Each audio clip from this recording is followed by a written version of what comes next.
Unaweza ukatamani kuolewa pengine na mtu fulani,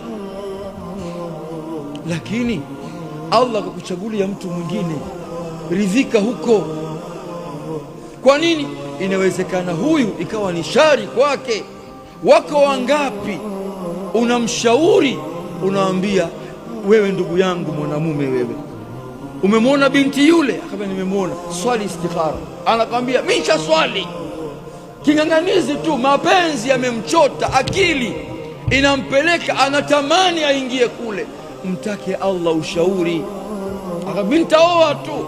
Au dada yetu katika imani inakuja posa, unamwambia bwana swali istikhara, anakwambia tayari nafsi yake imeelekea kule, anajichukulia maamuzi yake mwenyewe.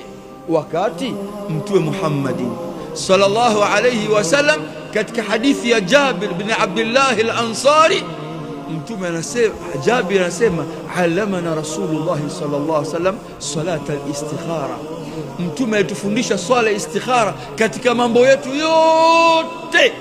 Bahati mbaya leo umma wa Kiislamu istikhara wanaiswali pale ambapo kwenda kuposa au kuposwa, basi kwenye mambo ya ndoa.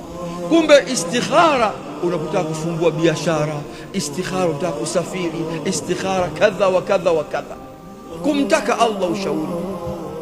Sasa yale matarajio yako ulokuwa nayo, pindi yanapokwenda kinyume na matarajio yako, mshukuru Allah. Uking'ang'aniza jambo, huenda baadaye ikawa majuto kwako.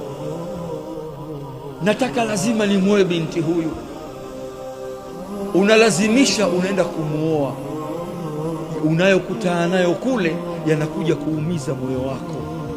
Unalazimisha, lazima niolewe na fulani, matokeo yake baadaye inakuwa ni shari kwako. Ndio maana Allah anasema wa asa an takrahu shay'an, huenda yale ambayo nyinyi mnayachukia, wa huwa khairul lakum, nyuma ya pazia kumbe yana kheri kwenu. Wa asa an tuhibbu shay'an, na huenda mkayapenda mambo fulani na fulani, wa huwa sharrul lakum, yakawa yana shari kwenu. Wallahu ya'lamu antum la ta'lamun, Allah anayajua yale ambayo nyinyi hamyajui.